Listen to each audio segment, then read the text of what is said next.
வந்துட்டாயா வந்துட்டாயா அப்படின்ற மாதிரி தான் OnePlus Nord 4 இந்தியாவில் லான்ச் ஆக போகுது கூடிய விரைவில். இதோட ப்ராசஸர் மற்றும் பேட்டரி வந்து லீக் ஆகிருக்கு.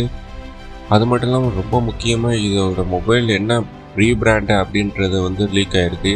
ஆமாம் மக்களே, இந்த மொபைல் பார்த்திங்கன்னா அப்படியே ஈயடிச்சாங்க காப்பின்னு வாங்கலாம், அந்த மாதிரி ரீபிராண்ட் பண்ணி வரப்போகுது. ரீபிராண்ட்னா ஒன்றும் இல்லை, ஆல்ரெடி வேறு ஒரு நாட்டில் ரிலீஸ் ஆகிருக்கு இந்த மொபைல், அதே கம்பெனியில்.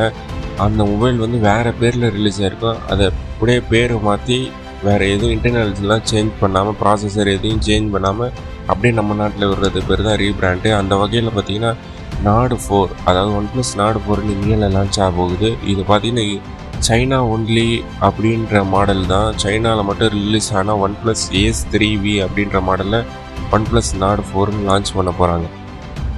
அதுபடி பார்த்தோன்னே இதோட ப்ராசஸர் வந்து கன்ஃபார்ம் ஆகிருக்கு. Snapdragon 7+ Gen 3 அப்படின்ற ப்ராசஸர். இந்த ப்ராசஸர் பார்த்திங்கன்னா வெல் பவர்ஃபுல்லான ப்ராசஸர்னு சொல்லலாம். ஏன்னு பார்த்தீங்கன்னா Snapdragon 8+ Gen 1 அந்த ப்ராசஸரோட இது வந்து பவர்ஃபுல்லான ப்ராசஸர். கிட்டத்தட்ட Tensor G3 உங்களுக்கு கூகுள் பிக்சல் 8 ப்ரோலலாம் இருக்கும். அந்த ப்ராசஸரோட பல மடங்கு பவர்ஃபுல்லுன்னு சொல்லலாம்.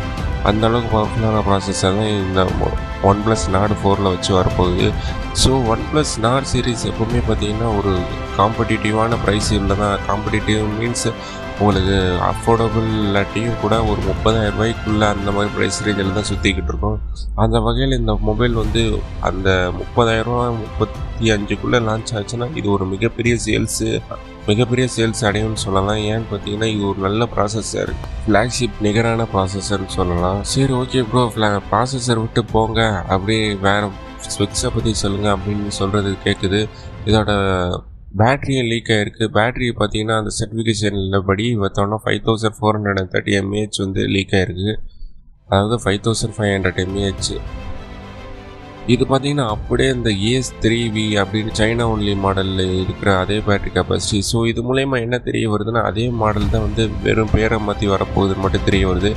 ஸோ அந்த Ace 3V என்னென்ன ஸ்பெசிஃபிகேஷன் இருக்குன்னு அப்படியே சைடு பை சைடு பார்த்தோன்னா அது 80 வாட் வரைக்கும் சப்போர்ட் பண்ணக்கூடிய அதாவது Ace 3V பார்த்திங்கன்னா 100 வாட் கொடுத்துருந்தாங்க. பட் இந்த Nord 4 வந்து பார்த்திங்கன்னா 80 வாட் வரைக்கும் சப்போர்ட் இருக்கும் அப்படின்னு சொல்லி லீக் தரப்புலேருந்து சொல்லப்படுது. மற்றபடி மீதி எல்லாம் காமனாக தான் இருக்கும் அப்படின்னு சொல்லப்படுது. இதோட கேமராவை பற்றி பார்த்தோன்னு வச்சிங்கன்னா OIS, அதாவது ஆப்டிக்கல் இமேஜ் ஸ்டெபிலைசேஷனோட வருது மெயின் கேமரா வித் 50 MP சென்சாரோட, அப்பேச்சர் 1.9ஓட. சரி, செல்ஃபி கேமரா எவ்வளோன்னு பார்த்தோன்னா 16 MP கேமரா வருது. Ace 3V அப்படின்ற மாடல் பற்றின ஸ்பெக்கை பார்த்துருவோம். இது பார்த்திங்கன்னா IP65 வாட்டர் அண்ட் டஸ்ட் ப்ரூஃபோட வருது, அதாவது ஸ்ப்ளாஷ் ரெசிஸ்டன்டோட கொஞ்சம் மேலேன்னு சொல்லலாம். அது மட்டும் இல்லாமல் AMOLED டிஸ்பிளே வச்சு வருது, 120Hz ரெஃப்ரெஷ் ரேட்டோட. இதுதான் மெயினான திங்கு. அதாவது இவ்வளோ பவர்ஃபுல்லான ப்ராசஸரும் வச்சு AMOLED 120Hz refresh rate plus oxygen OS இந்த மாதிரி பல ஃபீச்சர்களை வச்சு நாடாக இந்த நாட்டுக்கு வரும்போது 30லேருந்து 35க்குள்ளே இருந்ததுன்னா ஒரு அற்புதமான சேல்ஸ் வந்து அடையும் இந்த OnePlus கம்பெனிலேருந்து இந்த மொபைலு அப்படின்னு நம்ம சொல்லலாம். Stereo speaker support, finger print, in-display finger print scanner, இந்த மாதிரி பல ஃபீச்சர்ஸ்கள் வந்து இதில் இருக்கும். ஸோ இந்த மொபைல் பற்றின தாட்ஸ் உங்களுக்கு என்ன இருக்குது அப்படின்றத கமெண்ட் செக்ஷனில் கமெண்ட் பண்ணுங்கள். இந்த மொபைல் ரிலீஸ் ஆச்சுன்னா வாங்குவீங்களா வாங்க மாட்டீங்களா கமெண்ட் செக்ஷனில் கமெண்ட் பண்ணுங்கள்.